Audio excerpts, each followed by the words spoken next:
I'd like to bring this meeting to order. And the first order of business is we're going to ask Reverend Lo Davis to introduce our speaker.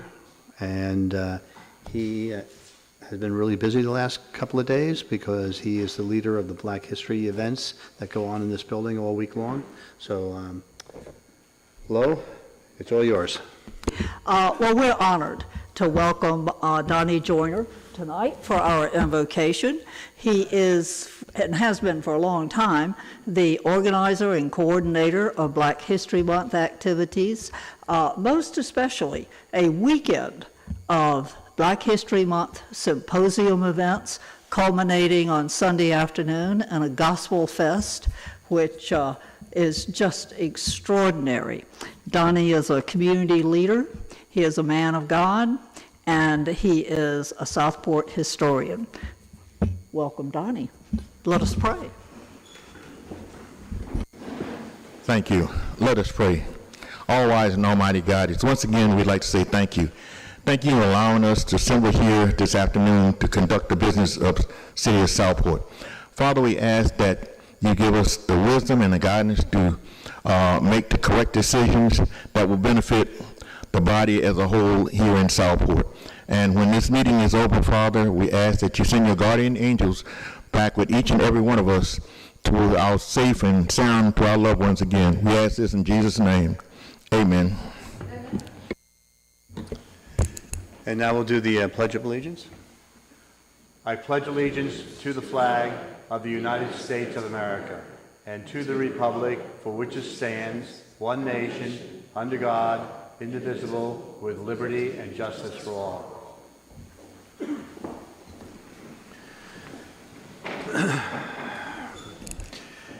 And everybody who is here in person, thank you very much for showing up. And those who are on TV land, thank you for viewing.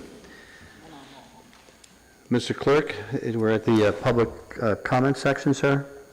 Charles Dre.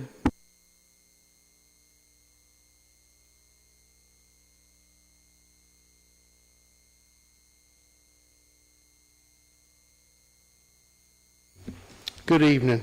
I'm Charles Drew. I live at 112 Park Avenue, Southport, North Carolina. I'm speaking this evening as the chairman of the Historic Preservation Commission. The reason for this is an update because at our last meeting on Wednesday, February the 5th, a citizen encouraged our commission to update the public to the status of the historic preservation in Southport.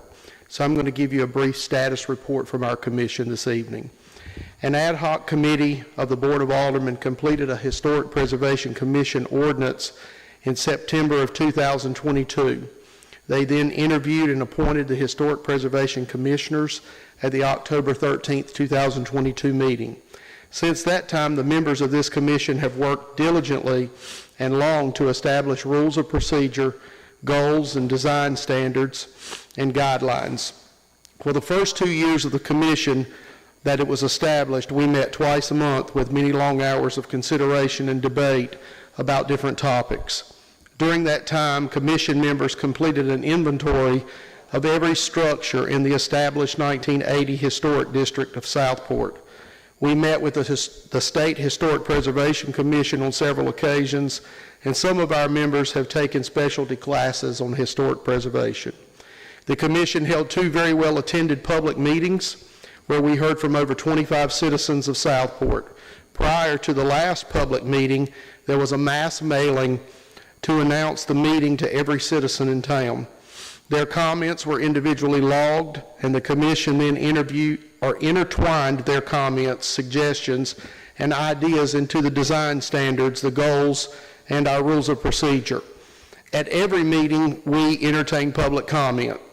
There has been a joint meeting of the Historic Preservation Commission and the Southport Planning Board as well. Just to brief you on some of the changes that we have made. For instance, all the wording has been changed regarding paint standards in our commission. We have discussed testimonies from individuals pertaining to certificate of appropriatenesses of folks that do not live in the proximity and what standing they would have in a hearing. We have made sure all minutes are online and are being kept up to date. We discussed the historic registry of Franklin Square Park. We've discussed the condition of the Brunswick County Courthouse. We've changed the language concerning docks, walkways, updated language about the use of vinyl, aluminum, and other building materials, and we've updated our landscaping information. After these public meetings were held, we forwarded our work to a consultant hired by the City of Southport to draft the Historic Preservation Commission guidelines, standards, and rules of procedures. At our February meeting, we were presented with a draft proposal from the consultant. The commission has now divided that document up into sections, and each commissioner is proofing their assigned section. A special meeting will be held Wednesday, February 19th, for a report from each commissioner. Once the commission is satisfied with the document, it will go back to the State Historic Preservation Office for their blessing, and then will be presented to this board for adoption. In closing tonight, I would just like to remind everyone that this is the third attempt in Southport to create a historic preservation district. The commission and many citizens in this city want this to succeed. That's the reason we've had so much public input in our process. The goals of this commission are what I call the 3 P's of historic value: preserve, promote, and prevent. 1, we must preserve the heritage of Southport by protection. Number 2, we must promote conservation, education, and cultural enrichment. Number 3, we must prevent demolition, destruction, and the removal of historical character and significance of this city. This commission has woven consideration and compromise into our guidelines. We have listened to the citizens. We are not here to regulate and restrict. We are here collectively to preserve, promote, and prevent the demolition of the Southport charm and character. We've already lost too much of Southport. What is left must be preserved for future generations. That is our whole ideology. The Historic Preservation Commission has been working consistently on this project that we have been given by the Board of Aldermen, and it is our solemn duty to complete the task. This is my brief update this evening, and I invite the citizens to attend our meetings, read our minutes, stay informed of the diligence of this commission. We welcome your comments, feedback, suggestions, and ideas. The preservation of Southport is in your hands. Thank you for your time and allowing me the opportunity to update the citizens this evening. Can I ask a question? Easy question. Where and what time is the meeting on the 19th? 10 a.m. at the Indian Trail Meeting Hall, February 19th will be the special called meeting.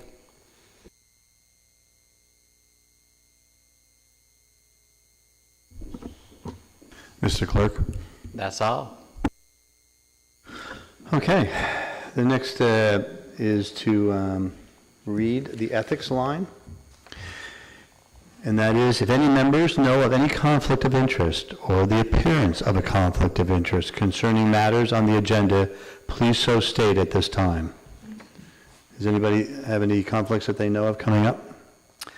Of course, if you see one come as we get into the program, you're always encouraged to raise your hand and point that out. But the next is, I would entertain a motion to approve the consent agenda. Approval of the overall agenda first. Oh, I'm sorry, yes, I'm looking, I got my thumb over it. Approve the approval of the overall agenda. So moved. Okay, there's a motion and a second. Is there any discussion? Not hearing any. All in favor? Aye. Any opposed? It's unanimous, thank you. And now I would entertain a motion to approve the consent agenda. There's a motion and a second. Is there any discussion? I had a question about item 1, the sidewalk repair contract. I didn't see a schedule for when that would be completed or any kind of notification given to the owners of the homes or the businesses directly adjacent to where those properties are going to be, where the sidewalks are going to be repaired. Is that something that we can add to that? Funny you should mention that, because I had that very conversation with Mr. Stanley just before this meeting. Mr. Stanley, would you come up and answer that question, please?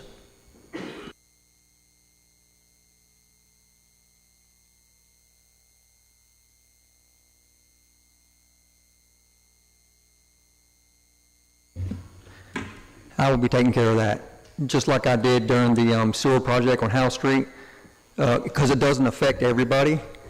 So I'm not going to do like a blanket. There will be a blanket statement online, but I will be going to every business or resident that will be affected. Also, any business or resident that will be affected, I will be making a way so they can get in and out of their house and business. Thank you very much. That's all I had on for the consent agenda. Thank you, Mr. Stanley. I appreciate that. Need a vote? Yes, I know that. So is there any other conversation? All those in favor of the consent agenda, please say aye. Aye. Any opposed? All right, but in that, the number 4 is we set a right-of-way hearing, public hearing, and that's set for March 13th. And just so that people understand what we're doing here, there's number 5 is a resolution requesting a resolution from this board requesting the adoption of a bill allowing the city to hold a referendum for a prepared meals tax, and that goes to our state legislators they have to opine to do that, for us to do that. And the last one is a resolution requesting the General Assembly to adopt House Bill 24, which has a provision in it that would allow us to once again have down zoning and other zoning issues. And that one will bring, will hand carry actually to Raleigh on the 26th of February when they have the town and state local meeting up there. So the next item is the special recognition. Southport Rotary Club. Okay.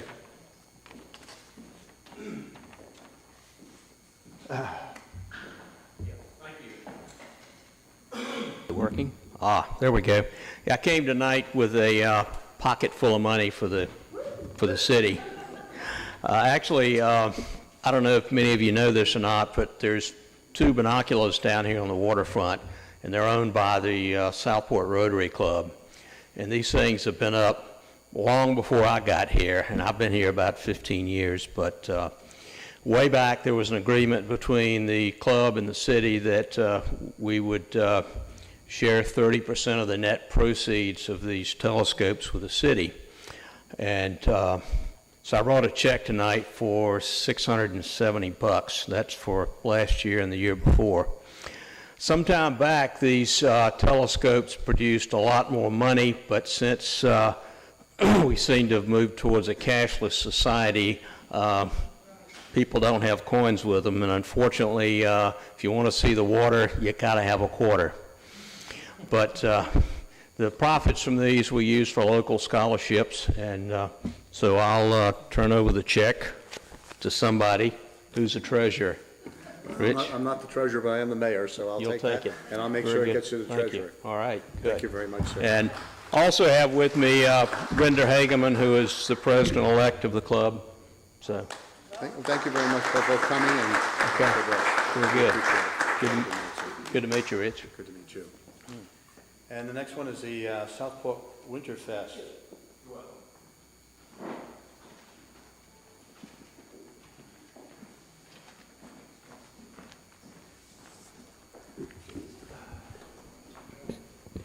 Good evening.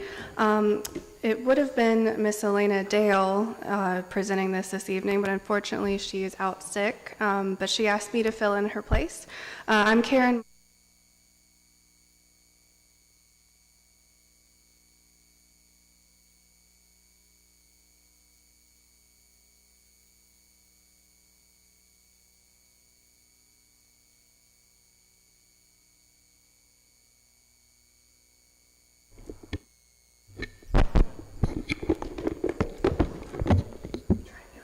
Hello.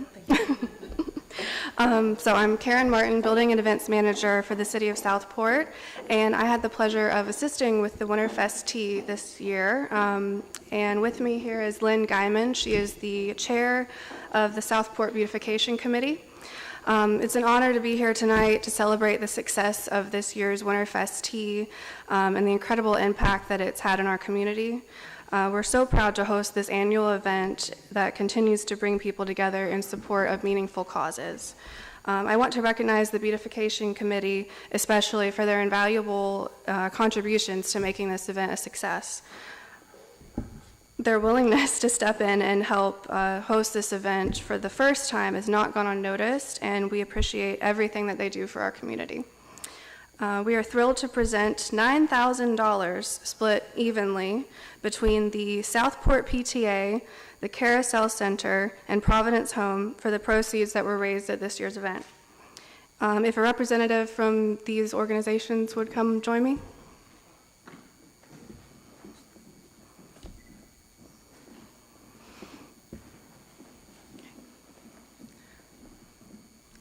So we certainly want to give a heartfelt thank you to these organizations, again, the Southport PTA, the Carousel Center, and Providence Home for their commitment to making our community a better place and a difference in the lives of others.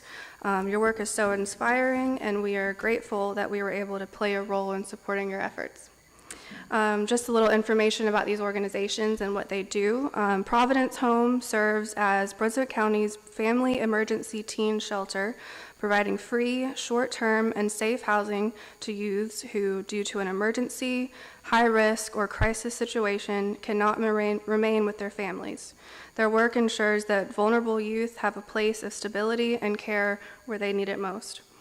The Carousel Child Advocacy Center plays a critical role in helping child survivors heal from physical and sexual abuse across Brunswick, New Hanover, and Pender counties. Their work offers hope and a path towards recovery for children and families in our region. And also, the Southport Elementary School PTA strives to be a powerful voice for all children, a relevant resource for families and the community, and strong advocates for the education and well-being of the students. They work to ensure that every child feels valued and encouraged in their educational journey. So again, Winterfest Tea is a testament to what makes Southport here so special, our community's generosity, collaboration, and shared commitment to giving back. We look forward to continue this tradition and supporting even more organizations in the years to come. So please mark your calendars for December 6, 2025, and plan to join us for another wonderful Winterfest Tea. Thank you.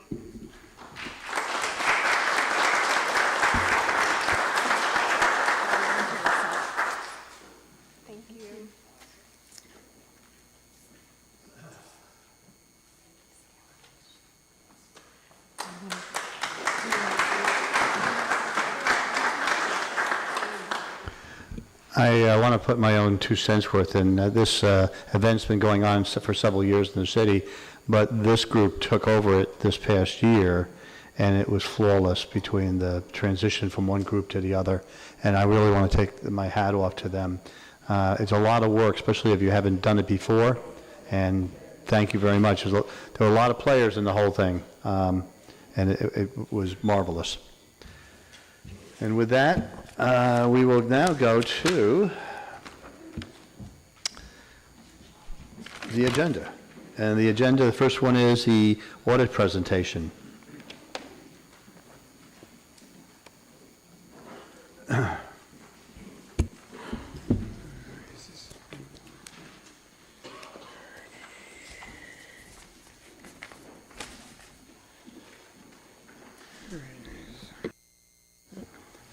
Good evening. My name is Jay Sharp. I'm the audit partner in charge of the city's audit.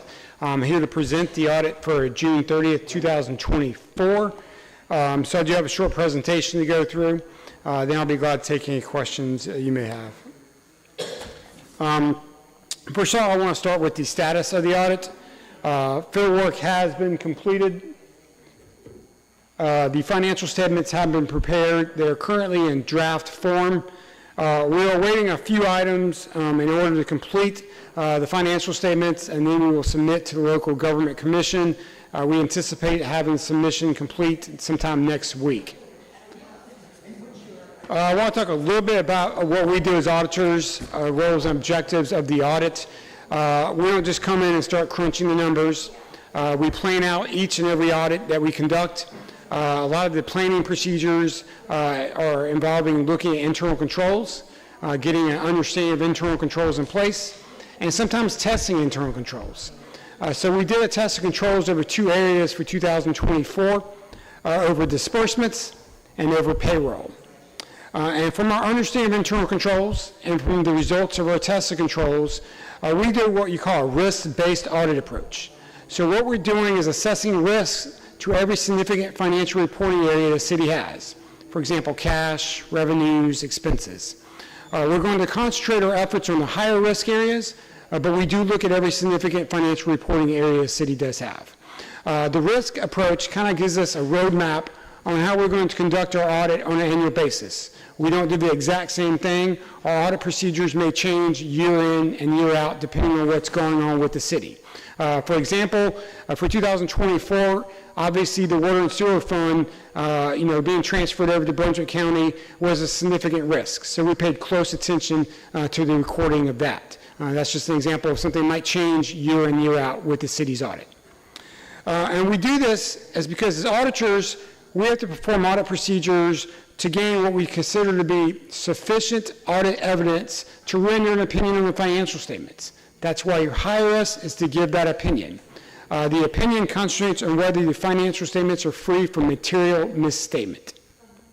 So a little bit about what our roles and objectives are of auditors. So the results of the 2024 audit. Scope and timing of the audit were not on track. The audit is required to be submitted to the Local Government Commission by October 31st. You do get a 30-day leeway, so it needs to be done by December 1st. Those regulations are changing for 2025. They've extended that to December 31st of each year now, so it's a little bit more time to get the audit into the Local Government Commission. The audit report, the opinion I was just talking about, the city did receive what we consider to be an unmodified opinion on the financial statements. That's a clean audit opinion. That's the best possible audit opinion that the city can receive and should be the audit opinion that the city strives for year in and year out. Now, I was talking about internal controls and audit procedures. So if during the audit procedures we know any issues, we're required to report those in the audit report. We call those findings. Right now, there are 3 findings, and they're all 3 material weaknesses. The first one has to do with financial reporting. Because of the number of audit adjustments we had to have during the audit procedures, we considered a financial reporting finding this year. The other 2 had to do with the budget. The first one is the budget's required to be balanced to start the year. The original budget was not balanced. I believe revenues were greater than expenditures to start out the year. And so that's required by general statutes that the budget starts out being balanced. So that's an automatic finding there for the city. The second one has to do with budget versus actual.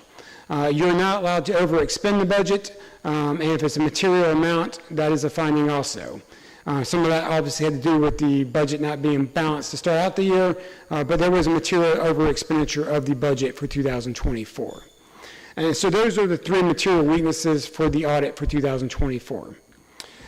So in addition to the audit, we're required to issue what I call a communications letter. There's 4 main talking points with this letter. The first one, if there's any significant accounting policy changes that affect the notes to the financial statements, we're required to let you know about those. They were known for 2024. One of the areas we pay close attention to during the audit are any numbers derived from estimates. There were 2 estimates, major estimates the city has. Both of these appeared reasonable. The first one is the depreciable lives of its capital assets. And the next one is the allowance for doubtful accounts for any amounts owed to the city at the end of the year. Like I said, we looked at those. Those appeared reasonable. No issues there. No disagreements with management. And no difficulties encountered working with the staff of the city. Lance, Joey, and the entire team gave us everything we needed. The one difficulty we did encounter was we were scheduled for field work in September, the week that the storm hit. Obviously, that created an influx and some chaos there because we weren't allowed to get into the city because of the flooding and everything like that. So that did significantly delay the audit. The next and final part of the audit presentation I want to go through before taking any questions are going over the financials for 2024. The first thing I want to talk about is the general fund. And what we have here is a graph of the revenues and expenditures for the last 3 years to kind of give you a trend analysis of what's going on with the city's general fund. The first thing you'll notice is the revenues represented by red here have gone up each of the last 3 years. The next thing you should know is the red is higher than the blue. Your revenues have outpaced your expenditures each of the last 3 years. For 2024, your revenues were $13.1 million, or over $13.1 million. Your expenditures were over $11.1 million. You had a change in fund balance of over $2 million. So that's obviously a good sign for the city. You've had a positive change in fund balance each of the last 3 years. And that's a very positive trend for the city to have. And that'll be reiterated on the next slide.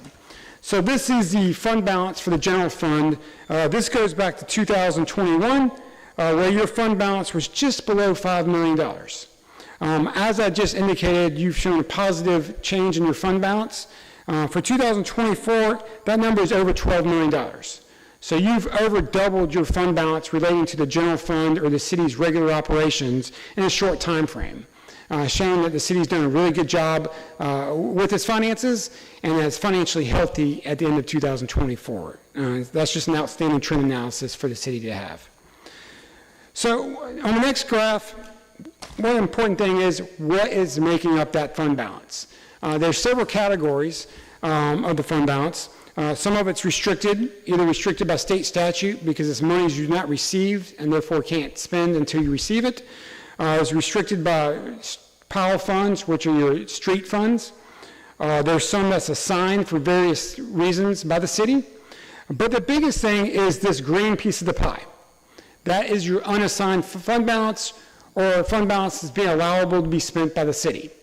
One of the things we do, and this made up almost 75% of your total fund balance for 2024.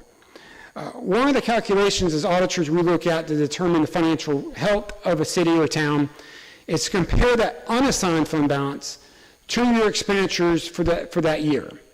And for 2024, that calculation for the city was 81%. Now, generally, anything in the 8 to 10% range is kind of the bare minimum you want to see. Anything in the 30 to 40% range indicates a really healthy unassigned fund balance. We work with a dozen or so towns and cities throughout the state of North Carolina. I would say the average unassigned fund balance compared to expenditures is in that 30 to 40% range. You're double that. You're at 81%. Once again, that indicates the city has a really healthy financial position at the end of 2024. Another thing that indicates that is the next graph is we're looking at cash reserves. We're comparing your total unrestricted cash to your expenditures. How long can you continue operating if you receive no more cash?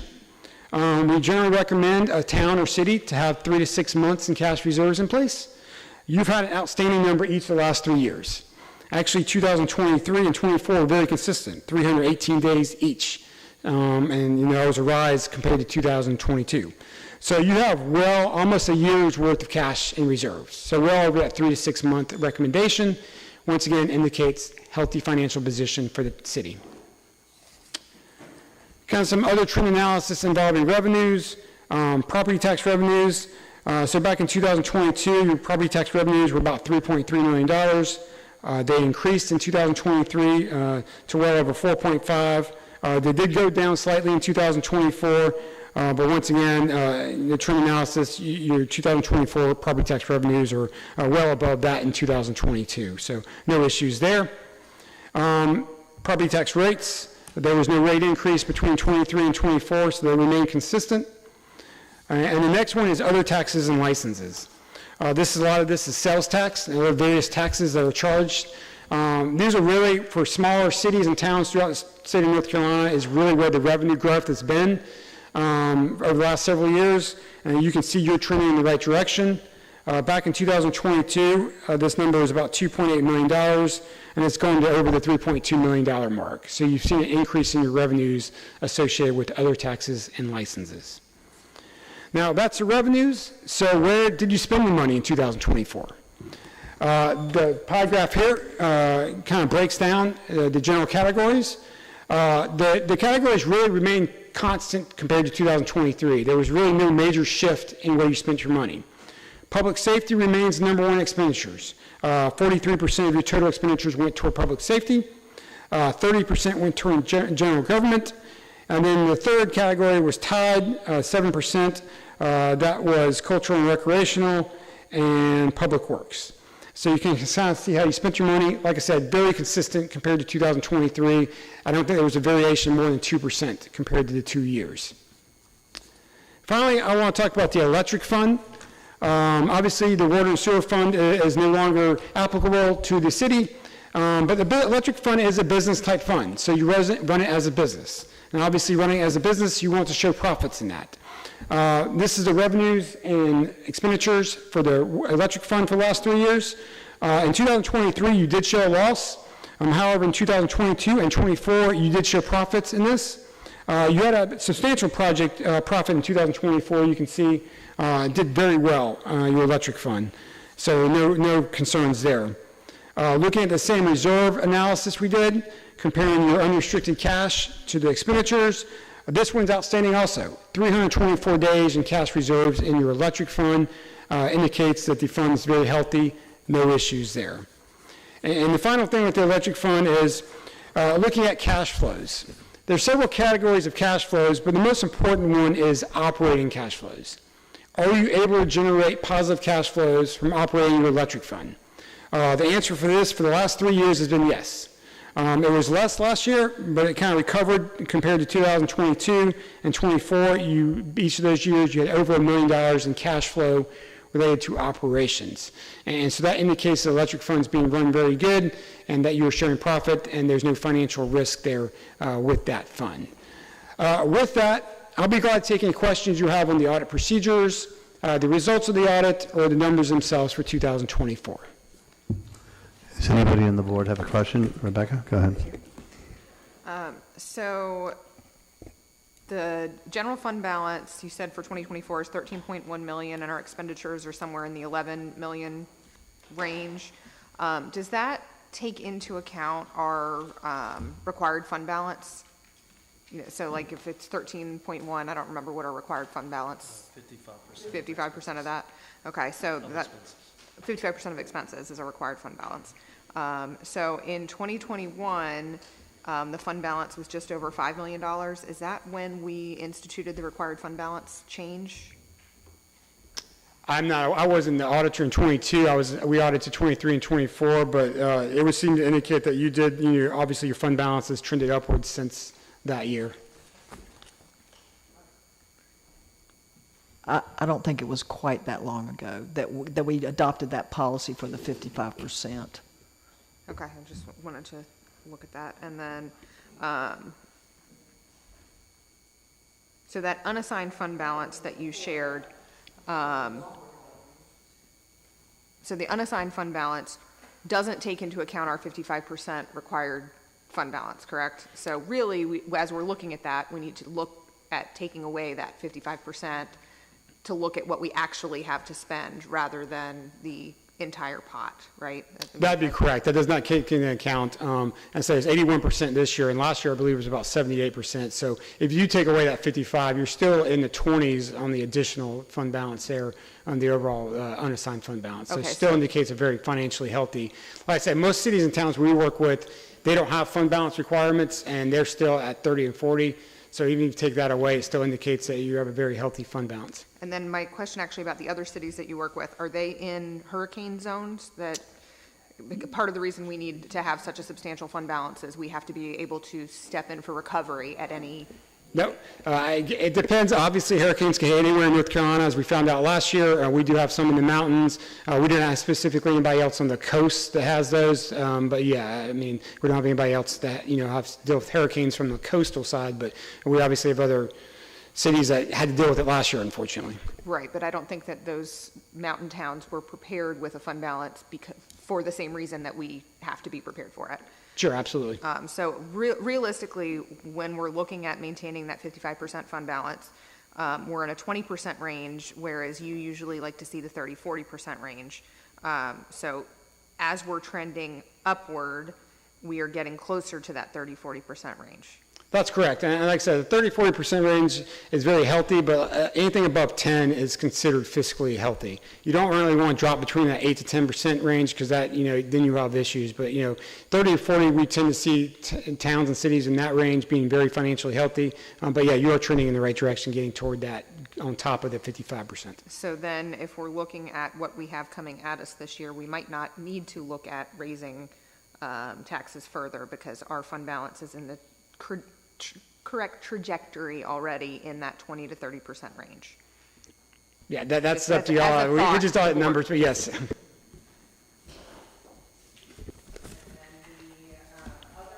The other taxes and licenses, is that mostly sales tax? Majority of that sales tax, Okay, yes. because the sales tax is distributed based on population in our county, so as long as our population is growing, that will continue to grow. Once our population caps and the rest of the county continues to grow, our piece of that pie we'll see diminishing returns on that. I mean, it depends on your population, but also depends on, obviously, your tourist destination, and more people are going to come here and spend money. It doesn't make a difference for us. Okay. Well, yeah, as your population caps, and if it's based on allocation on other towns, as other Brunswick County, towns grow, you may see a shift in that, yes. Can you tell me what else is in that other taxes and licenses other than the sales tax? It's like video taxes, beer and wine tax. I mean, it's just a plethora of other types of taxes. The majority of it is just related to sales tax. Okay, so it's nominal when we're looking at the other stuff other than sales and use? Yes. Okay, thank you. Any other questions? Sure. Go ahead. Okay. Comparable to other towns and cities, size and population, are we above average, excellent? Where would we stand? Compared to in the population here, you're well above average. Say we work with a lot of smaller towns and cities, and it's not even comparable, in my opinion, their financial situation compared to yours. Thank you. Are there any other Gatsby things that are going to come up next year? Yes, there is a major standard that's going to change the overall net position. This doesn't affect fund balance per se. This is long-term, not short-term. There's a new standards coming out. You currently have to record your compensated absences, which is a vacation, PTO, anything like that. This is on full accrual. This does not affect your fund balance. But next year, sick has to be included in that calculation as much. So most towns and cities have more sick leave than vacation, so that will increase that liability. But as I said, that does not affect fund balance. It just affects your net position. Does your company give the people who hire you kind of wording that for a policy in advance of the Gatsby? Because Gatsby, 4 or 5 years out. I mean, they don't spring it on you overnight. They don't spring it overnight. Some of it's a couple of years, some of it's 10 years. That it's coming. I understand that part of it, but it doesn't come overnight. Yes. So if this is coming next year, the coming year, then does your company provide verbiage that would set up a policy to make sure that it's codified before we get to the next year's budget? Yeah, we're more than happy to discuss that with the finance department and get that set up beforehand, yes. Not because of the finance people that we have now, but in the past, not every jurisdiction has paid attention that Gatsby was coming down the road, even though they get it stapled to their forehead, and then we have not done that correctly. So I'm concerned that we do that correctly. And we'll be glad to pass on any, we obviously take classes to learn about that too, to pass on any literature on that. The Local Government Commission has been sharing a lot regarding that also, but yeah, we are more than happy to discuss that and offer assistance as we can. I will leave that to our finance officer to follow up on you on that issue. So to follow up on what Alderman Kelly was talking about, this is a kind of a philosophical thing, and you'll have differences of opinion, and that's perfectly fine. But when you look at that big green hunk of that circle, we are on the coast, and I know there'll be some who will push back on this, but we have not had a hurricane. I've been deployed to hurricanes, like real hurricanes, and we had one on the west side of the state. That's a real disaster. So you living on the water, we need to have a healthy number in that fund, because it's not 312 days of us operating without money. It's the fact that the next day, as you have seen, the cavalry is not coming in here to give us checks. It's years out before you get the money. So you have to front the money. And so that's going to be a discussion, as you'll see, in our budget cycle. It's just not as easy as, let's scrape some of this and scrape some of that and scrape some of that, because we have to always think over the horizon. So I just want to prep everybody for that conversation as we go along. One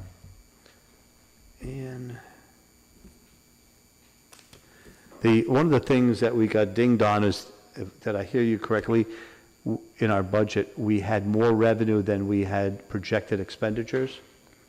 There was, the original budget was not balanced. So obviously revenues have to equal expenditures to start the year out and have to remain budgeted throughout the entire year.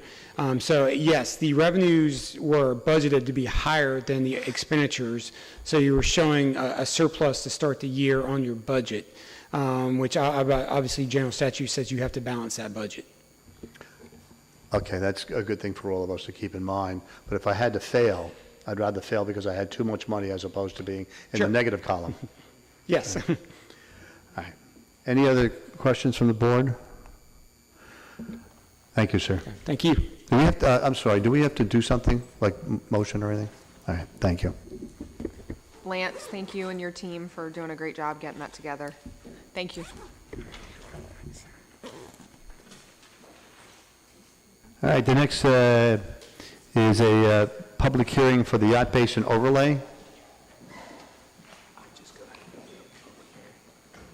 All right. I'll take a motion to, I would accept the motion to start the public hearing. So move. Motion and second. Any discussion? Not hearing any. All in favor? Any opposed? It's unanimous. Thank you. Good evening, Mayor and members of the Aldermen. Tonight we are reviewing a text and map amendment for a Yacht Basin Overlay District. And at your November 4th meeting, it was requested that staff introduce a Yacht Basin parking overlay to the Planning Board for review and recommendation. The Planning Board Review Committee was formed with the and met with the property owners of the subject parcels on January 27th of 25. To discussions of future uses of the properties, materials for parking lot surfaces, wayfinding in the Yacht Basin and downtown, and maintenance of the lots led to the proposed standards today. There was a special planning board meeting held on Tuesday, February 4th, to consider the zoning text and map amendments. Staff presented the language that was established and presented to you this evening, that was established by the review committee in consultation with the subject property owners. The planning board voted unanimously to recommend approval of those zoning texts and amendments. So the two lots are going to be part of this overlay district that is being proposed. The addresses are 102 South Caswell Avenue, and that can be described also as parcel ID 237LF003, and 309 West Moore Street. No, yes, ma'am. Yes, it's the ones in the hatch section here. So this would be the overlay. These two, there's two separate lots here. And those are zoned R10 now, and so this would be the parking overlay. And I will go through that language as well, would allow the commercial parking on those lots. So this, I would like to note that the establishment does not require a property owner to use the overlay and establish parking on this property, and also the underlying zoning district of R10 or residential still exists, and they can use their property as that zone if they so wish. So again, these are the two, there's two parcels here, zoned R10 with the parking overlay request. So this is the standards that were provided and brought together with by the property owners and the planning board brought forward. There are 4 different standards. One was surfacing, borders around the parking lots, driveway entrances, and maintenance. So essentially, the materials must be pervious pavers or number 57 driveway slate, and the perimeters of the parking lot must be delineated with wooden borders. Concrete or asphalt are prohibited in the overlay district. The borders, that we were asking for an 8-inch by 8-inch wooden beam to use for the horizontal borders around the parking lot itself. And there are some horizontal barriers that are existing now that are 4x4 posts. So if anyone else wanted to provide those around the perimeter, they can using a 4x4 wooden post. And again, these are all going to be wooden in that area. The driveway entrances to any of the city right-of-ways will include an apron, and they must be sized to contain the aggregate on the parking lots and consist of cast-in-place concrete or with an alternate paving material that has the load-bearing characteristics of concrete. And the final standard is maintenance. So the off-street parking areas shall be properly inspected and maintained on a regular basis by the property owners using industry standard best practices. So this is the requested overlay language. And again, these are the 2 lots that are going to be considered for this overlay now. Additional adjacent properties can request a zoning map amendment in the future if they so choose. So again, the planning board recommended approval, and we found that it is consistent with the Camacor land use plan as well as the Unified Development Ordinance. So if you have any questions, I'm happy to answer them, or we can move forward with the public hearing. What are the red lots? I mean, I know the answers to this, but I'm thinking people at home or people here may not all know this. Okay, why isn't the red in this overlay? It's because it's allowed. Right. Again, okay, I'm sorry, I didn't hear the last portion of that question. Yes, the red does not need to be included in the overlay because commercial parking lots are an allowable use on those lots, in that zoning district. And then I believe that's either light green or light blue and not hatched. What's Yes, ma'am. that? That's R10 residential, so that's single-family residential zoning. And they are not included. They did not want to be part of the overlay. Okay. They requested to be removed, yes. Is there any other questions from the board now? Not hearing any. Look, could you hit your button, please? Not hearing any. Is there anybody here who wants to speak about on this topic?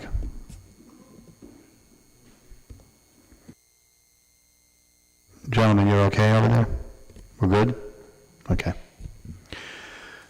With that, I guess we can, we have to do a motion. Motion move out of closed, or public hearing? Yes. We have a motion to close public hearing. We have a second. Any comment? Not hearing any. All in favor, say aye. Aye. Any opposed? It's unanimous. Now, does somebody want to make a motion on this? I'll make a motion. No. Alderman Kelly, go ahead. I make a motion to approve the land use consistency statement and statement of reasonableness and the zoning text amendment and map amendment as presented. Is there a second to that? There's a second. There's a motion and a second. Is there any discussion?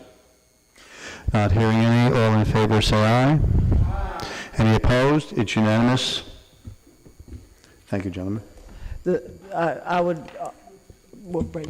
Oh, I'm nitpicking here. Can we go ahead and have an motion to approve, because I don't know if that was intertwined into that first motion. You adopted the consistency statement, but. And motion to approve. All in favor say aye. Any opposed? It's unanimous. Thank you, Councilor. And I think it's important to know that we're grateful for the property owners working with us, coming into compliance. This will allow commercial parking on residential and code enforcement. We won't be, by zoning, you could not park commercially on those lots. So this will be, if they choose to do this, it'll bring everybody into compliance, and that's awesome. In simplified terms, which I always prefer, it's permission, not a requirement. The owners can do it if they want or not, if they don't want. All right, moving on to the next subject, it's the comprehensive plan update.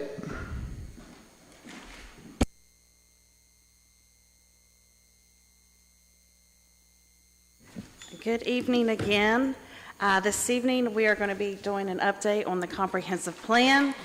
The first full draft of the plan was presented at your January 9th meeting, and the plan has been reviewed and comments have been submitted by staff to Jake and Andrea of Stewart Consultants. And the most recent version of the plan is included in your packet with those updates. The plan is now ready for submission to the Division of Coastal Management. DCM staff will review the plan for consistency with the Coastal Resources Commission's requirements for land use planning, and this review can take up to 75 days. I want to reiterate that the public review and input of the plan continues. A copy of the most recent plan is available on the comprehensive plan page on the city's website, and anyone can submit comments directly to the planning department or on an input form that is located on the website. Is there any provision for a public hearing before you finally send it in?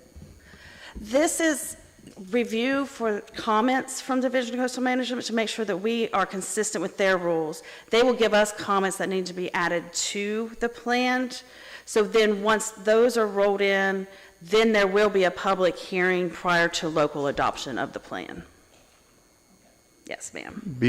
So while this is going through that process and they're giving us their comments, if the city or the citizens have a great idea that pops up and we haven't voted on the plan yet, and we amend the plan to do that, do we have to go back to the first group? Not necessarily. They're going to be looking at very technical issues that they have very specific requirements for. So a lot of the local issues that I think that the community and the aldermen are going to come forward with, or any other boards, won't be affected by their review. So if we were to go and later on have a workshop on this and try to drill down on things like the suggestions that the UDO be changed, we could get more granular as to what that might be. Absolutely. And that would not necessarily have to go back to the group we're going to send it to now. Correct. Okay, because we Yes. have the UDO thing in there. Right. Okay. That's correct, yes. Thank you. So yes, and I was going to say that we're going to be having updates to the board throughout all of these reviews and opportunities to meet with staff and the public itself. So at this time, I'll turn it over to Jake Petrosky with Stewart Consultants, and he's going to review the updates and recommendations that we have at this point. So it's the big button here that you'll... Good evening, y'all. Thanks for having me. So just want to tell you a little bit about the updates that were made, and then also, highlights of some recommendations, action items that are in there, and some big issues. So based on some feedback that we received over the last couple weeks, we have made some changes. Not really big changes, some minor ones. Moved some policies around just from an organizational standpoint. There was also some, grammatical errors and updates to wording and that sort of thing. Couple things that just weren't in there explicitly was dredging of the yacht basin, and that needed to be an action item. So we made sure we put it in the bulk of the plan. Development of economic development strategy for the town, and really focusing on improved tax base due to the just the needs that you all have from a financial standpoint. We thought that was a pretty a good recommendation from the city manager. Maintenance of electrical system undergrounding and continuing to do that, and also seeking a point of second delivery. So big picture electrical system issues that we wanted to make sure that were in the plan document. Some little things too that just are to-dos that are good to-dos that we wanted to include there. Coordination with partners on maintenance of the cemeteries. That's something that came up. Seeking out additional revenue sources in terms of grants, food and beverage tax, those sorts of things. And prioritization of connectivity between parking lots. So just coming back to, one of the big things we're talking about is traffic management in this plan, and how do we deal with, you all aren't growing exponentially, but your visitors are growing.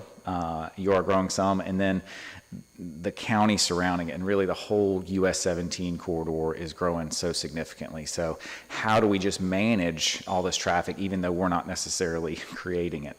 So connectivity between parking lots and new developments, and then also public streets built to city standards based on recent conversations. We wanted to make sure there was a policy in there about that. And then formalizing parking along Bay Street. We had some big picture recommendations on Bay Street and the waterfront, but there's also some little things that can be done. Striping parking, we can get a little bit more efficiency during peak visitation periods. So we wanted to point out the big picture stuff, the long-term stuff, but also just the fundamental small things that are good ideas.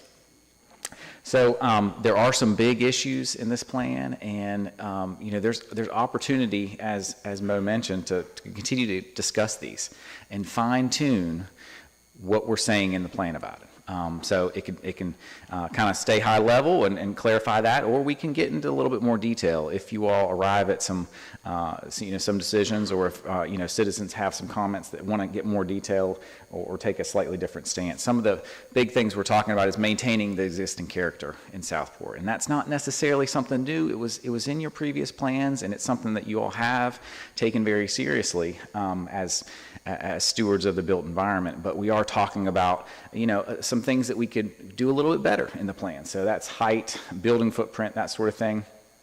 We talked about affordability in the plan, and there's a lot more to do on that, and not necessarily, you all can't do everything, but there's some ideas in the plan. Increasing tax base, again, looking at kind of your infrastructure needs and that sort of thing. You all are a smaller city, but you have some big infrastructure needs. Traffic management, mentioned that, infrastructure upgrades, and that's from stormwater, water and sewer, streets, sidewalks, that sort of thing, parks, emergency services, and parking as well. Can you take a question right now? Yeah. What does traffic management entail? Well, it's kind of an umbrella term dealing with increased demand for your roadways. So how do we manage that increased demand? And we can't put a toll on 211, and, but what we can do is manage that traffic to the degree we can, and some of it's balancing, through traffic and pedestrians and safety. Some of it's, making sure that there's good connections and alternative routes so that traffic can be dispersed, so we're not relying only on 211 that's getting widened and probably not getting anything done for another 50 years, So it's really just how do we manage background traffic, our traffic as a city, but then also visitation and regional growth.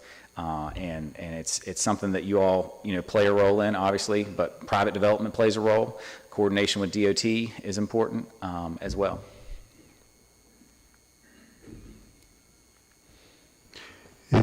Are you done, sir? No. Okay, go right ahead.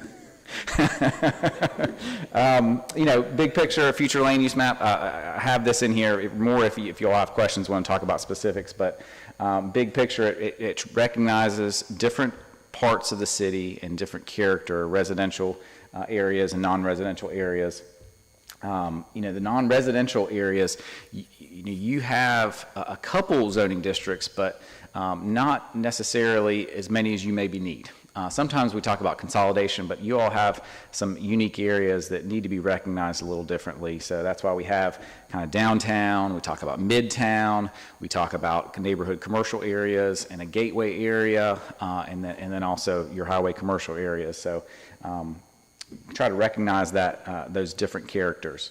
And then also we emphasize conservation design and environmentally sensitive areas as well in the land use plan. And on the residential side, we wanted to recognize your historic residential areas, your historic neighborhoods, then your traditional neighborhoods that are around there, not necessarily all historic buildings in there, but kind of indicative of that same kind of walkable coastal village. And then your low, medium density areas after that. And then you do have a lot of areas that, have a lot of environmental resources, floodplains, maritime forests, and marshes, and these things. So we do make some recommendations for low density conservation design in some of those areas as well, and make some recommendations on how you can provide some direction and incentives for that sort of thing. Height is something that we looked at and talk about in the plan, probably more so than your previous plans have done. One thing that we did was look at LiDAR data and look at the height of buildings in your downtown and midtown area, so that, when we're making recommendations and saying we want to, preserve the existing character, we know what's out there, so that we can kind of be in line with that. This just shows kind of Howe Street looking north, Moore Street east-west, and you can see that most of your historic buildings, the Smith Building and the Northrop Building, are about 40 feet in elevation, but only about 25 or 28 feet in height. But there are some buildings bigger. Port City Java is the 31-foot building over here, and then, some of your churches in your old downtown are larger, like your Baptist church has a 40-foot height, and then the steeple is, 70 foot, and then, the courthouse and that sort of thing. But that's traditional. The way we used to design cities is civic buildings, institutional buildings are larger. When you go up Midtown, there are some bigger buildings. There's a 37-foot building, mixed-use building, and then there's a 40-foot mixed-use building. So, that's the kind of nuance that we talk about in the plan. The scale of development is also really important. When you're cruising along 211 and you see kind of big box stores, you don't feel like you're in Southport. But then when you take a turn and you come downtown and Howe Street, you do see smaller buildings. Typical buildings in your downtown are under 6,000 square feet. Most are under 4. There's a couple that are a little bit bigger. But again, mainly those are the churches, the libraries a little bit bigger, that kind of thing. And then, Midtown, you have a little bit bigger buildings, but we do make some recommendations for that. And then when we get out towards kind of the highway, all that is highway commercial right now, and we don't really have any restrictions on scale, building footprint. So we do make some distinction between gateway areas that need to be a little bit smaller, and then those other areas that are larger.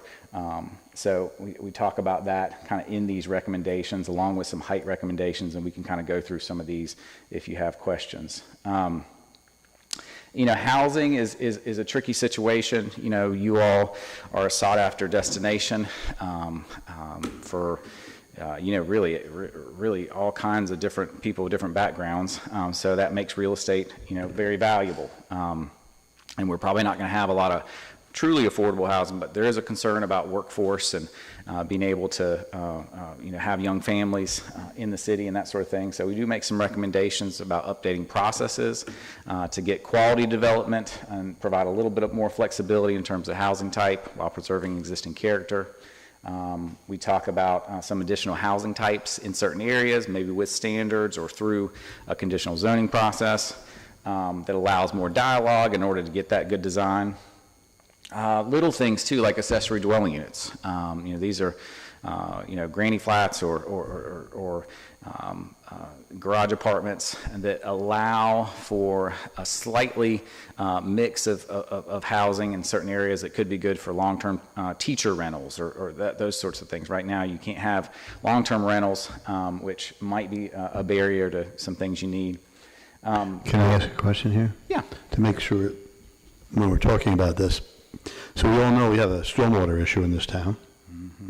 And so I'm not against the secondary house if the lot's big enough to do that. But merely to say that you have the right to go do that and you now have no pervious soil left on your property, and all you are is a funnel to send water to somebody else's property. We have to be careful about that, because we have that already in this city, in which people have built legally, allowed to do it, but there's virtually, all we're doing is funneling water from one place to the next. So we have to meld that idea, which is sweeping the country. This is not just a Southport idea, and tie it into our stormwater program. So I want to make sure everybody understands we have to balance that act there. Yeah. I think I may have misheard you. Did you say long-term rentals are not allowed? In accessory units currently. Oh, separate from the house itself? Right. yeah. Okay. So you can build an accessory unit, but you can't do a short-term rental or a long-term rental. And I think the short-term rental restriction is a good thing because, let's face it, all of them would be short-term rentals. But the long-term rental, you need more rentals in general in the Southport area. You know, and think about the entry-level teacher. I mean, they have to drive from 20 miles away. That would be perfect for them, or other instances as well. What's your recommended solution? Probably remove the restriction on long-term rentals from accessory dwelling units. I'm sorry, what? Remove the restriction on long-term rentals for accessory dwelling units. So I just drill down to accessory units, and then we can go back to other things after you're through. But I think that then this is, I think, the point Rich was trying to make is that we have, in town, we have these small lots that if we were just to allow that sort of thing, then it would be nothing but housing. And we can't afford the density, the cars, all of that other stuff. But if it had standards that required like a minimum of a 10,000 square foot lot or whatever was decided. But I know in your recommendation, so it's a little bit confusing, that mimic historic size lots. So I just want to make sure that it's clear, because we use this as a blueprint for our zoning, that the things that it's clear that we need real standards that make that possible. Right. And you can't necessarily do both, is what you're saying. Yeah. Correct. And I think going back to, the mayor's comment, like performance-based approach to accessory dwelling units is needed, right? Like you can't just allow them outright, no matter what, no matter if you have space for them or not. There should be maybe a lot size requirement, setback requirements, potentially even something, a limit on built-upon area that we've talked about that you got to stay under. Percentage of permeable space on the lot. Those sorts of things, yes. So we're not inventing the wheel here. No. So will your product offer us suggestions of how to word that based on what other people have done successfully? We have some of that in there, and if there's particular things we want to go into more detail on, we can do that. I think it's worth a good discussion from the board to look at what that lot size would need to be based on also the house that's already on that lot, because it can't be just, I got 10,000 square foot lot and I want to put a dwelling on it because I've got a 7,000 foot house stuck on it. So we have to look at both of those sides of that equation, but helping us through that conversation might be helpful. Yeah, and it's tied into kind of what we've talked about, built upon area maximum for some things. And, I think that might require some further study, but we can certainly, look at, some areas and come up with some recs. I think some of our current neighborhoods have a permeable lot limit. I think doesn't Indigo have? Stormwater, if they had to get a pump. That's an HOA thing, but the model exists in town already, is what I'm saying. Yeah, you have some stuff in there. For multifamily, you have a maximum built upon area. You have some precedents there. A lot of those neighborhoods had to get a state stormwater permit to allow whatever that number was. Yeah. It seems to me that some of the goals and standards that you're mentioning are contradictory to each other. And just a few months ago, we learned exactly how bad it is not to have enough permeable surface. And, as one of the great rock groups of all time said, we won't be fooled again. Also, the action item 179 about accessory structures and dwellings. Right now, our accessory dwellings require a special use permit, which then that gives adjacent neighbors and that sort of thing the ability to have input in that. And you have in here administrative approval as a possible revision, and I would think that that would not be how we would want to do it.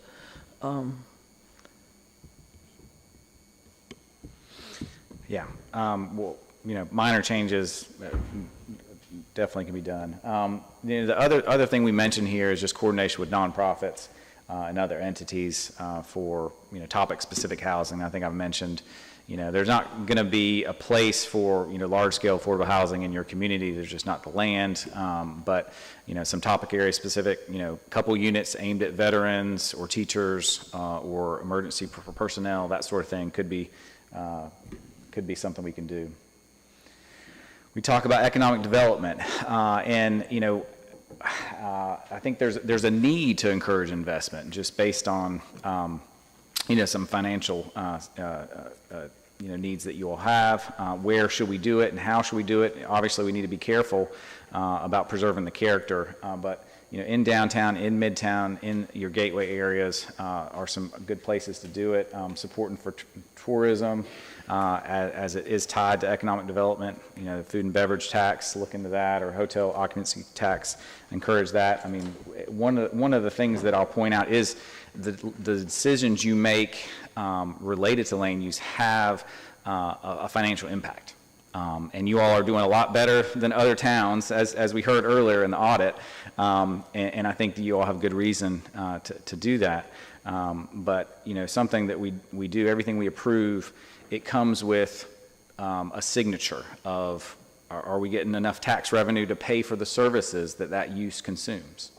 And some uses are better than others. Commercial and industrial particularly are really good at having a higher return on investment than residential types. And even in residential types, there's different return on investment based on the price point of that house, the location of it. Is it near existing services? Do you have to extend services to it? That sort of thing is all factored into that. And give you an example of some interesting things that you all have. Downtown, you have some of the highest property values on a per acre basis. All the red there, really in downtown and kind of north and south a little bit, is all over $4 million per acre in tax revenue. And you have some properties downtown that exceed $10 million, even $15 million per acre. So that's just an example of that style of development. Is really productive from a financial standpoint as well. In addition to being, a unique place and a great place to kind of encourage, the historic character of Southport, it actually has financial benefits too. And when you can compare it, compare the Smith Building, which is right over here. It has a value of $12 million per acre, whereas Walmart has a value of like $500,000 per acre. Of course, the Smith Building is only on 0.06 acres, and Walmart's on 23. But the style of development, I think, if we have more of this and some of that, but not all of that, then it can be financially beneficial in addition to reinforcing the character of the city.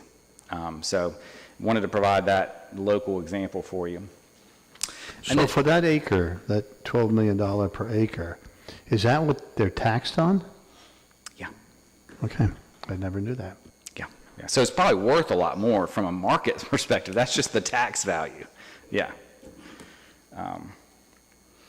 Transportation, I mean, we mentioned this a lot, access management on major roadways, the style development can support walkability too. Using rights-of-way, we have wonderful large rights-of-way in the city, and some are being used for different things. Some have beautiful trees in them, some have on-street parking, some have sidewalks, and we can look at right-of-ways and use them differently in the future for what we need, whether that's stormwater or sidewalks or street trees. Encouraging bicycle and golf cart, parking in different places can be a way to deal with, traffic, because it could encourage people to use those, and they take up less space. So that's a good thing. And then pedestrian crossings, y'all have done a lot on how, but continuing to do that and look at some other priority areas as well is something that's recommended. Infrastructure and services, this is kind of a graph of some population projections based on approved development in the area, not just city limits, but even outside city limits. So you see an upward trend, emergency services needs are going to increase.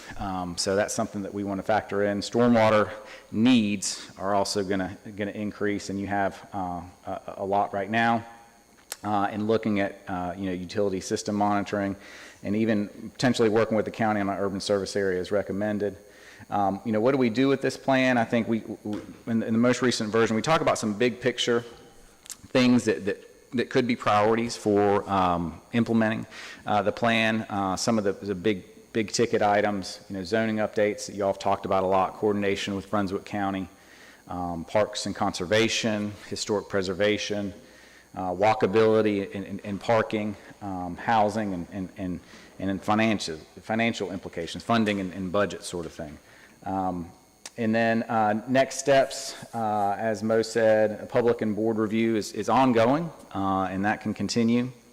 We would like to send it to the Division of Coastal Management to kick off that review. It could take up to 75 days.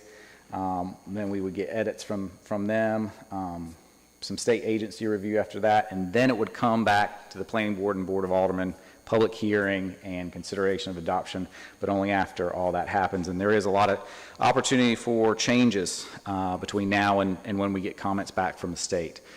So it's not necessarily set in stone at all. DCM, if there are substantive changes, we can convey those to DCM staff, but chances are, as long as we're not doing something that's going against the Coastal Area Management Act, they're probably fine with it. So that's my presentation. Any questions from the board? I just have some conversation. This is probably something that would be helpful for DCM, having to do with the White Springs Pond Complex. If you look at your map on page 119, areas of environmental concern, the legend actually covers up that part of Southport, and it might be good to show that there because it is high. It has the highest rating of the biodiversity and wildlife, so I think that would probably be good. Additionally, there's no conversation about that, and there's conversation about the other three, and so I actually brought something to give you from wildlife that had their language about that. So I think that would be good for DCM, this phase that you're trying to get. Yeah, we can get that yeah, in. Yeah, No problem. And I've got other things about the size of things. Go ahead. Okay. And then looking at the building heights and sizes, I kind of felt like all of them were too big almost. When we look at our UDO now, we have the different sizes. Hang on a sec. It's moderate.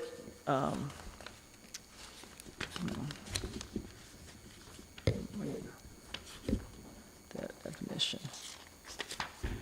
Wait, as an example.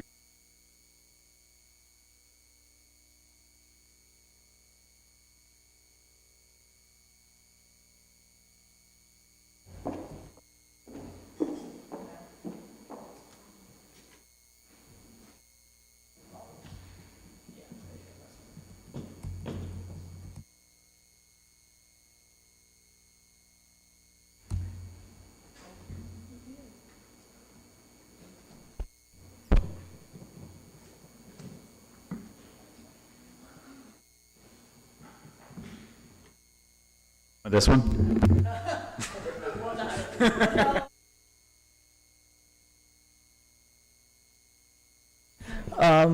So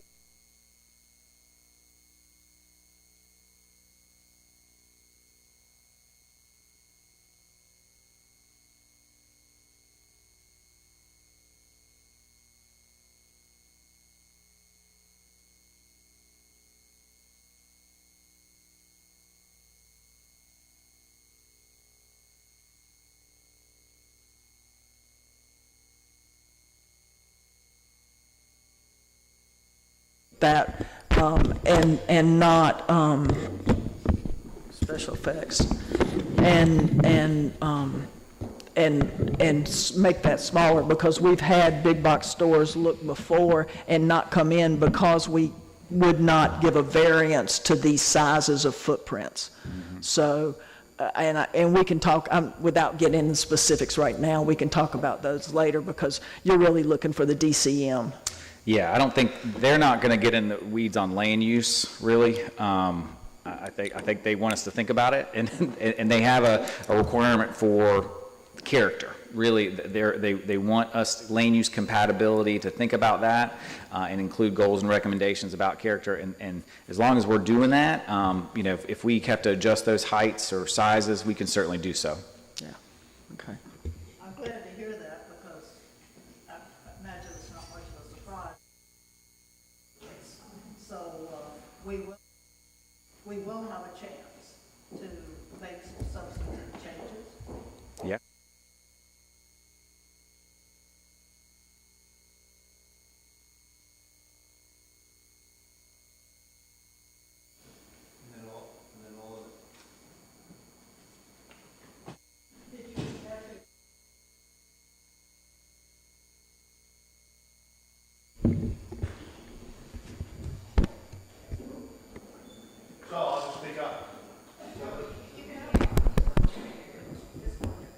Hello? Okay, now it's working. Just try not to touch any of your microphones, like the goosenecks.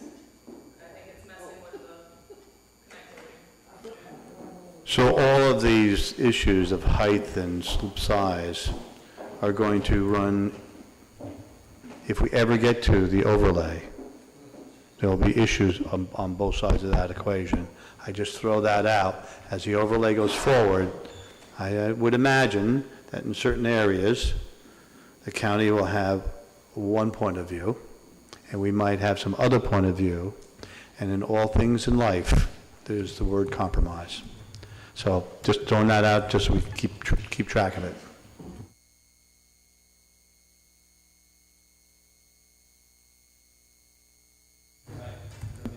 Yes, sir.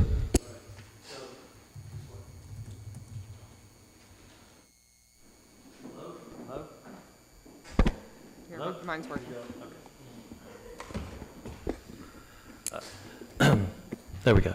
Just an observation, even though in this plan it may not envision the county's growth, is it a fair statement to say that affordable and workforce housing, because the lot sizes are much larger in the county and you can get more economy of scale, you therefore decreasing the unit value, that there would be more workforce and affordable housing coming up around adjacent to the city? Is that a reasonable thought? It could be. You know, I think it really depends on a number. But yeah, I mean, there's more available land in the city or in the county. That's, I think, the main driving factor. I can speak to that a little bit. So I've been attending all of the county planning board meetings, and there's been a precedent set that is not, it's not a requirement at this time, but there's been a precedent set that 5% of the housing units in developments that are coming in at the county, I think the last 10, don't quote me on the exact number, but they're dedicating 5% to affordable housing as they're doing that in the county right now.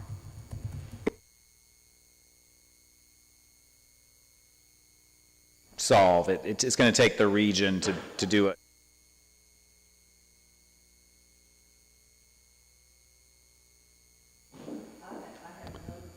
Go ahead.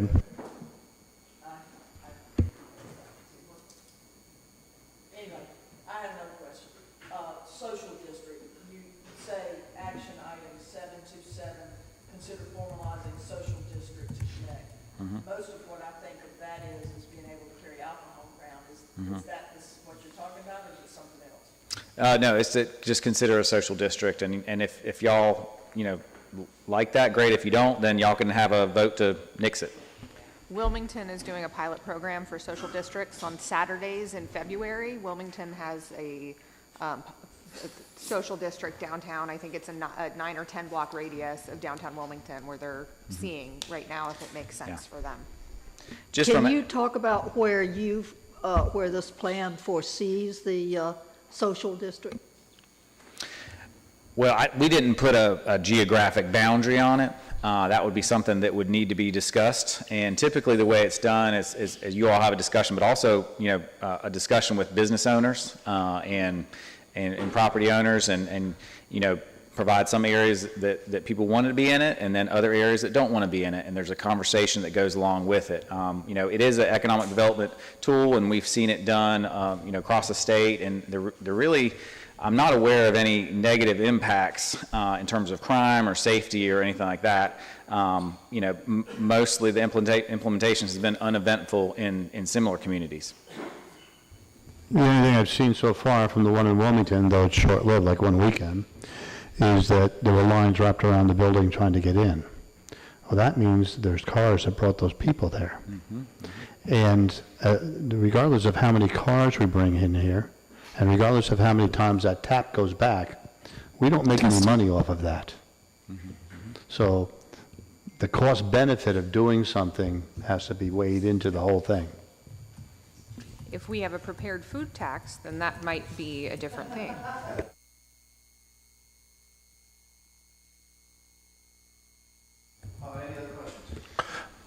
Not a question, but I'm just going to follow up and be quick. Issues, big issues, traffic and the flow of traffic, 100%. One of the biggest problems. I don't know how to put this, but it's maintaining generational growth and development. I got to use your example.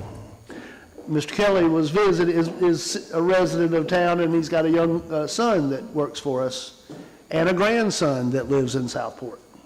It's becoming a rarity. My friend, Brother Miller here, his daughter has gone off and got to college and got a job somewhere else, and there really is an economic incentive to come home. And most of my friends, their families, children that go and get educations, have nothing really to come home to. So maintaining that, when you talk about character, there is no character in stone and wood. The character of Southport is in the cemetery over here, and there's people who made wheelbarrows with engines on them and rode around town. We don't have that anymore. We got bourbon bars and karaoke. So character is relative to the way you look at things. So maintaining generational growth, looking into internships for our young people so that we bring them out of high school, maybe help them go to school so that they can come home and be a planning director or things of that nature. And then, We had that, we chased them. and we didn't have housing for the young folks. We didn't have the housing. We need to be intent on what we want our future to be. We're learning that making this sales dollar, this tourism economy, doesn't really serve the purpose.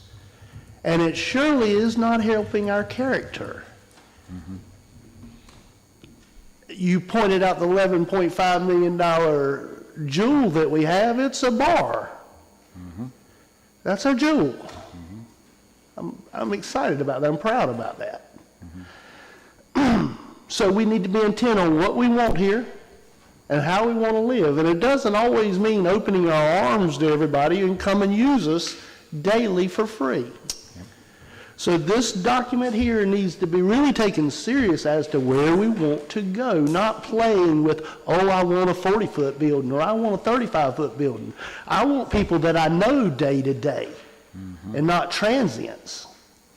So you put that in there for me and you'll be my man. Thank you.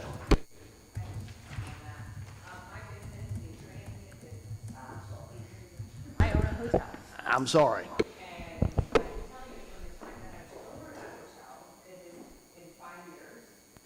It has had a very different clientele.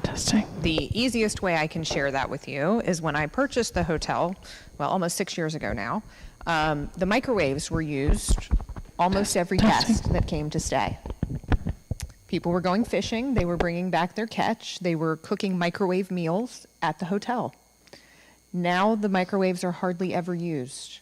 My guests are going out into the community, they're eating dinner in the community, they're supporting our local businesses, they're spending money in the area. Now, if we had a prepared food tax, they would be contributing beyond the occupancy tax that they are already paying. So these people who are coming and staying in our town are paying the sales and use tax, which goes to the state, is redistributed to the county, and then we get our teeny tiny piece of that pie. They are also paying occupancy tax. They are paying 3% to the city of Southport. They are paying 1% to Brunswick County. And that all comes back to us. If they go just outside of the Southport city limits, they are not paying occupancy tax to City of Southport. They can go just outside into the ETJ, and they are not paying that 3% into Southport. So all of your accommodations that are within the City of Southport are paying 3% of every room night that they stay to the City of Southport. They go out just beyond that, and we don't get any of it. So when we're talking about possibly increasing our revenue and how we get revenue, we have to think very carefully about whether or not we want to price ourselves out of the ability to have these transients who are spending money in our community from being able to come and stay in our community because they would rather stay out on 211 because they don't have to pay it. So we need to balance that as we're thinking through what we're doing here.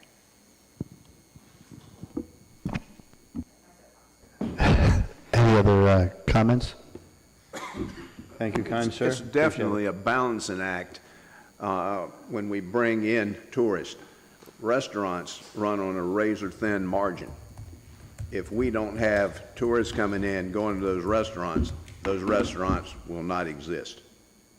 The only way to put it is you got to run butts through the seats to make any money in the restaurant business. I know my parents used to have one, work you 24 hours a day and threw you out of the house. But you've got to have that volume coming through there. If you don't have it, we would wind up having 4 or 5 restaurants in town, so all the restaurants that we have would be gone.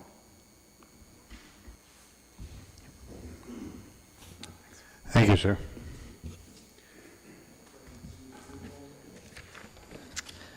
And the next item is we need a motion. Oh, I'm sorry. We do. I'd like to make a, I'm in the wrong place, sorry.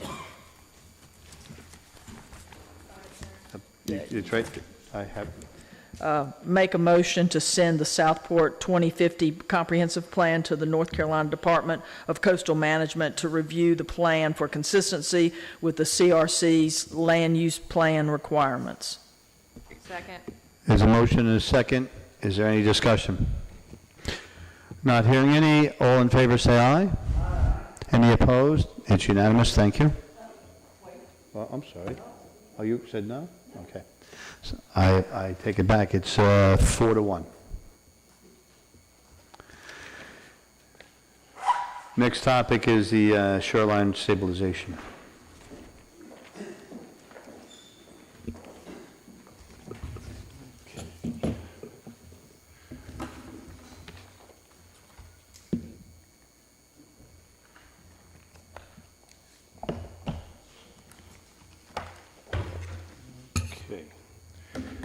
Good evening. Bob Jarvis, City Engineer. As you're all aware, the Cape Fear River shoreline in Southport has been undergoing increasing erosion, primarily due to the effects of wave action generated by storm-generated winds, recreational and commercial boat and ship traffic, and the effects of the ongoing sea level increase. Since 2023, our engineering consultant, Olson Associates, has been providing services to aid the city in design, permitting, and construction of the shoreline protection elements. To date, they've provided comprehensive topographic and cultural resource surveys to support the design and permitting activities. They've also made multiple presentations to the board presenting erosion mitigation alternatives, and they've advanced the design, refined cost estimates, and gained board consensus for phasing and erosion mitigation preferences. Olson Associates recently prepared their task order 5 for the next phase of their work on the project. Olson's proposed work items will include design, permitting, contract document preparation, and bid services for the next phase of the shoreline stabilization improvements. That portion of the project is shown as phase 1. Can I click through it? There we go. Thank you. Is shown as phase 1 on the graphic. It encompasses the installation of rock revetment to stabilize the shoreline, and it's going to encompass about 500 feet east and 500 feet west of the city pier. We expect the project to be bid in late spring, construction to commence in the summer, and be wrapped up certainly by the end of the year. With me is Chris Creed with Olson Associates, if there's questions regarding the proposal and the next phase of the project. The budget numbers that we see on here, is that just for the next phase 1? That's correct. So it. Well, for clarification, what you're seeing is the budget numbers for the planning of the project, not the actual installation of the project. Is that correct? Oh, I'm sorry, yes. Yeah, Okay. if that was the question that was asked, that's the design, permitting, and bidding assistance for the next phase of the project. So this is just the design portion of phase 1, not for phase 2 or 3? That's correct. Okay. That's correct. Thank you. Well, to make sure we give you the full answer, Alderman Kelly, the estimated total cost of phase 1, which would be the design and then the implementation of that design, which is the thing you're talking about going all the way through the end of the year, was approximately $1 million? Well, we have not. Somewhere in that category? We've best guesstimated that it will be somewhere in that category, Okay. yes. It's dependent upon the bidding Depending on environment. what the RFP comes back with, but it's not 5 million, and it's not 169,000 either. It's more than that. And I just want to make sure we're all aware of what that Thank you for that we actually are spending money. Yes. Could is you my point. say for the public what that number, that estimated number is? The estimated construction cost? No, phase 1. The estimated construction cost of phase 1, I think we're right now guesstimating somewhere in the vicinity of $1 million plus or minus. And that's a very preliminary conceptual estimate. It'll be refined as the design plans are moved along during the course of their. And just so I remember, when do we have to spend the $5 million that the state has given us for this by? The amount has to be encumbered by June 30th, 2026. Okay. Are we on track to be able to do that? We feel that we are on track to be able to do that. And by encumbered, I mean that the project has to be awarded to a contractor, the entirety of the project. It doesn't mean that it has to be, the construction has to be complete, but we have to have encumbered that money. Thank you. You're welcome. You said 2026, Correct. next summer. Yes. Bob, if that money's not encumbered, we lose it? That is my understanding, yes. And there's no reason that while we're working on phase 1, that in a parallel universe, if the tanned area project were to surface up, bubble up, get all the permits and stuff, we could we could actually have that going on at the same time as phase 1 and spend money. It's not like we have to wait to phase 1 at the end of December before we can do the next thing. It is hoped that we can start the next project, which would be down from American Fish this way. We would be able to do that. They would That's absolutely correct. And just so the board knows that there are activities currently ongoing with the other phase, so we are doing that concurrently. It's just that the permitting for the first phase of the project was noted to us by our CAMA representative to be somewhat simplistic in its nature. So we're expediting that phase of the project in order to start utilizing some of the funding that's been made available. Since we got the funding in December 2021, why are we behind on this? I can't say that we're behind on it. That predates my involvement here, but I think that certainly since we've engaged the consultant in 2023, we've been steadily working forward toward this. There are certain elements, permitting and other things, which are very long lead items and simply take time. Have there been any particular glitches that have been a problem? None that we have not anticipated.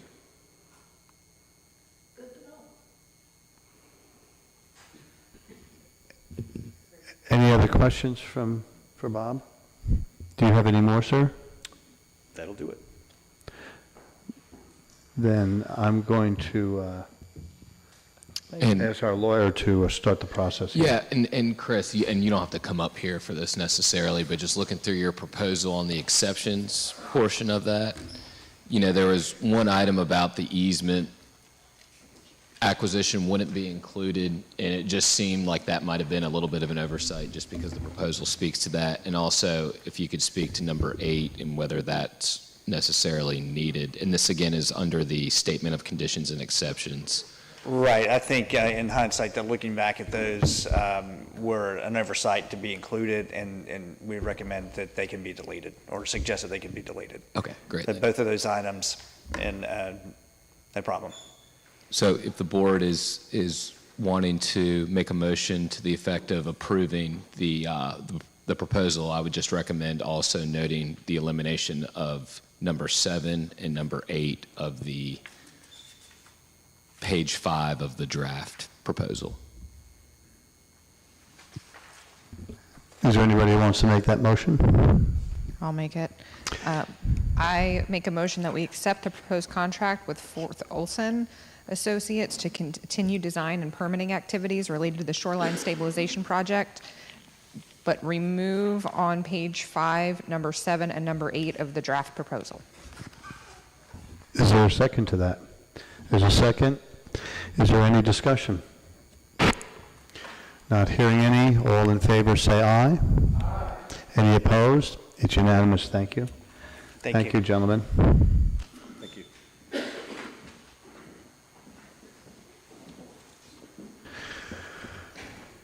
Frank, do you have any pearls of wisdom about the ABC report? Yes. We met yesterday, had another decent month. We did make money, but not as much as we could have made if we hadn't had that minor inconvenience called a snowstorm. So that did cut down on traffic going back and forth, and also cut down on people going to restaurants. So the mixed beverage amount was not as good as it could have been. So 4 or 5% less than what we could have made. But all in all, a solid month, and it continues to be a revenue generator for the city. Not as much as I'd like, but it's still there. Okay, the next is the manager's report.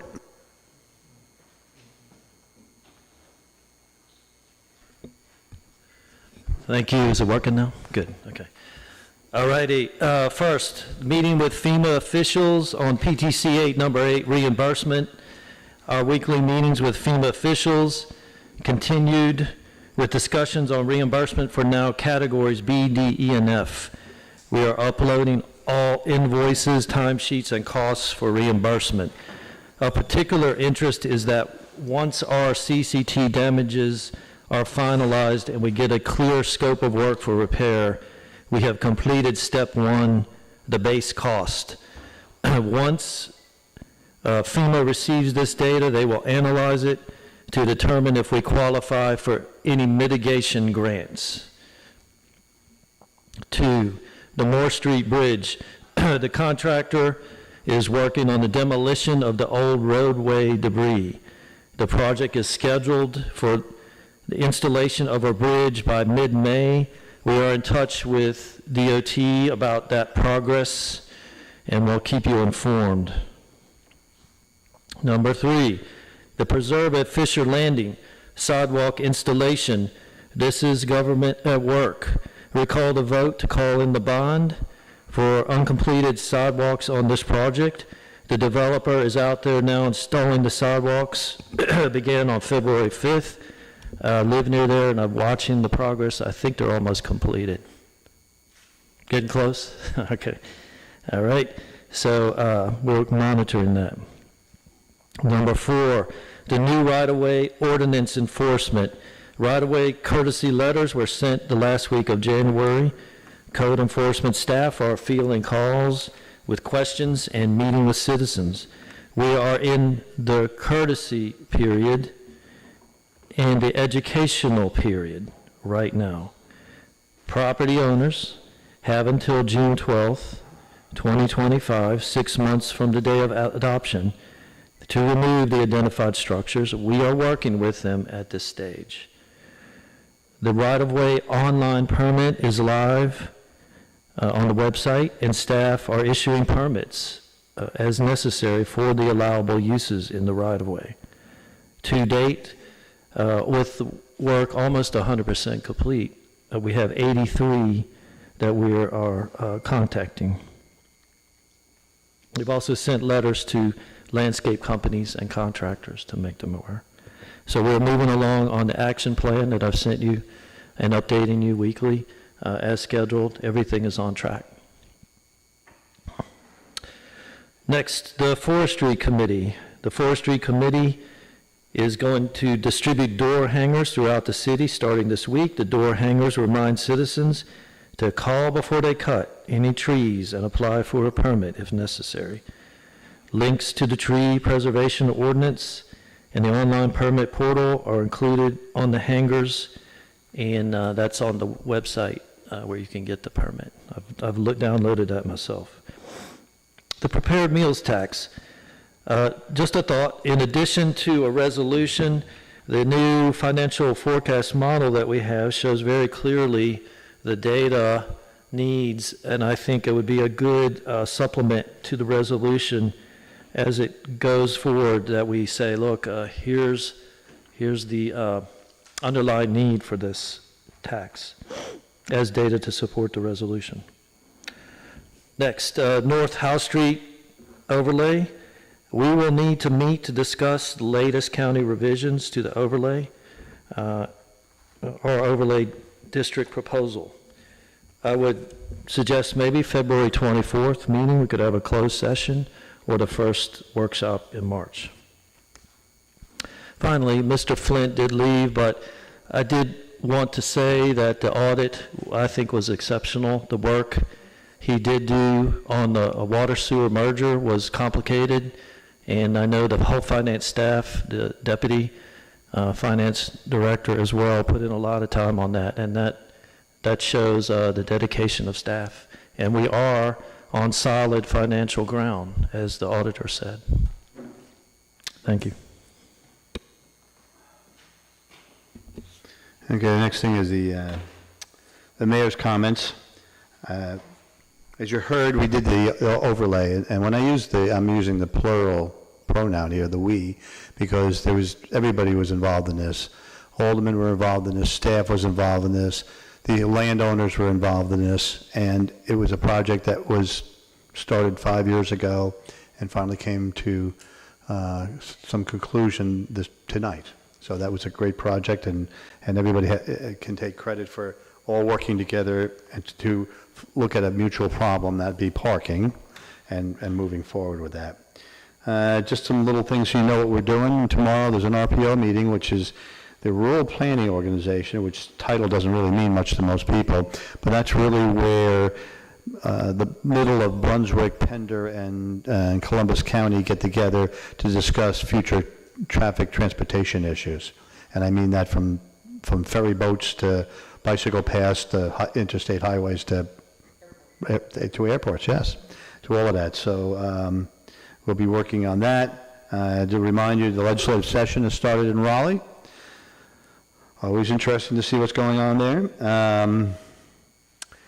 We're working with the mayors, and of the mayors, there's 19 municipalities, but there's 8 mayors that on this particular topic, and that's the fire district fees and stuff like that. There's a meeting being set up now to further that discussion as to what are the options out there to do that. How would that work?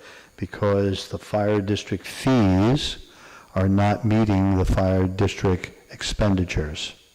And this is not just a Southport issue, this is everybody's issue.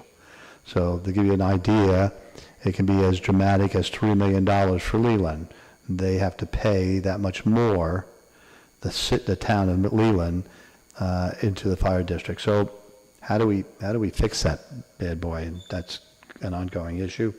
On Monday we have a meeting because we split this this agenda in half. It was 386 pages, and we didn't want to be here until midnight, and so we cut it. So, Mr. Clerk, I'm sorry. What time are we meeting? Monday at 12:30 here. Here. 12:30. 12:30 here, and at the same time, Congressman Roser wants one of us to attend something for him as well. So we'll be doing a balancing act as we get to that point. And with that, Alderman Mosteller, do you have anything? Alderman Lowe? Alderman Kelly. I just want to say congratulations to one of our finance staff who just became a dad this week. The Cronenweathers have a new baby, and I've got another announcement about that on Monday. Alderman Spencer.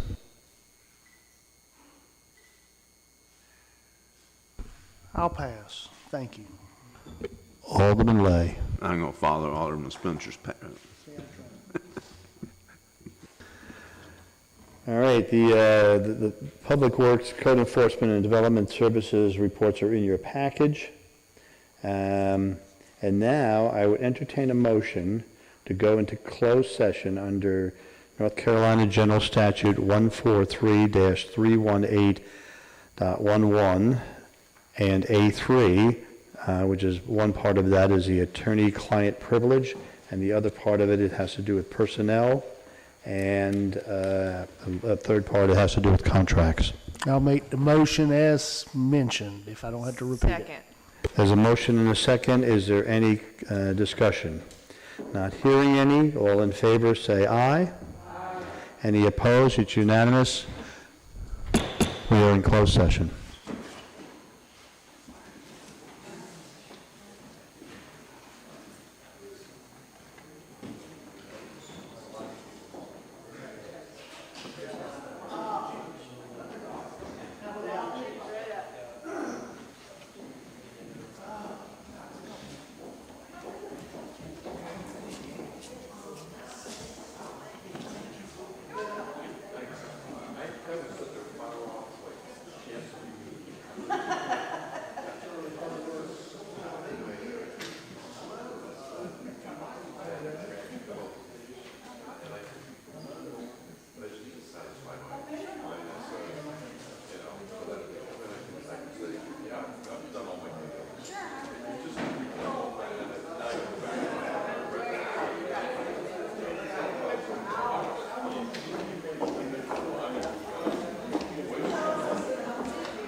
I'll make a motion to come out of closed okay, session. Make a motion to come out of closed session. There's this motion and a second to come out of closed session. Is there any discussion? Not hearing any. All in favor, say aye. All opposed? We're out of closed session. We're in open session for the audience, both here and on TV. Robert Carroll has joined the meeting and has joined it in the closed session and was fully versed in the closed session information, and he's on this phone right here. So you'll hear his voice on any other motions or votes that will take place. So, I'd like to make a motion. go ahead, ma'am. I make a motion that we hire Noah Saldo as our interim city manager. Is there a second to that? Is a motion and a second? Is there any discussion? Mr. Mayor, if you will announce the prior action, the resignation. We're going to take that up with him later on. Okay. So there's a motion to hire Noah as the interim city manager, and there's a second to that. Is there any discussion on that topic? Not hearing any. All in favor say aye. Aye. Aye. It's unanimous. It's 6 to 0. And with that, motion to adjourn. No, we're going to administer the oath of office. Oh, I'm swear sorry. in. I apologize. I rescind that. we're going to have to swear him in, so we'll do that right now.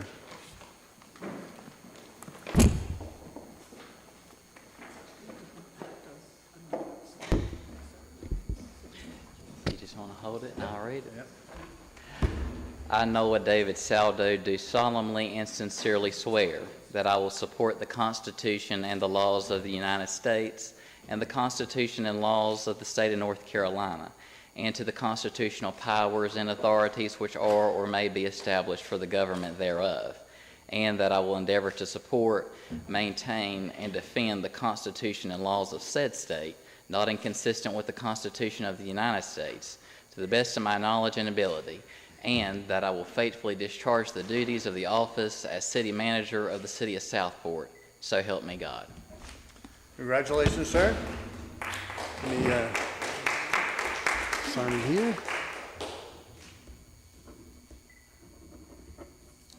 And your signature, sir? Whoop, whoop, whoop, whoop. Well, I'd just like to say a quick thank you to the mayor and board for this great opportunity to continue to serve the residents and our community here in Southport. It's been an honor to serve over these last few months as city clerk, and I know we will continue to work together on behalf of all of Southport to continue to make this city the best place it can be for all people. So I thank you for this opportunity, and I look forward to continue to work with each of you and our department heads, our employees, and our community members. Thank you. I will now entertain a motion to adjourn. So moved. As a motion and a second, any discussion? Not hearing any. All in favor say aye. Aye. Any opposed? It's unanimous, 6-0. Thank you very much. We stand adjourned.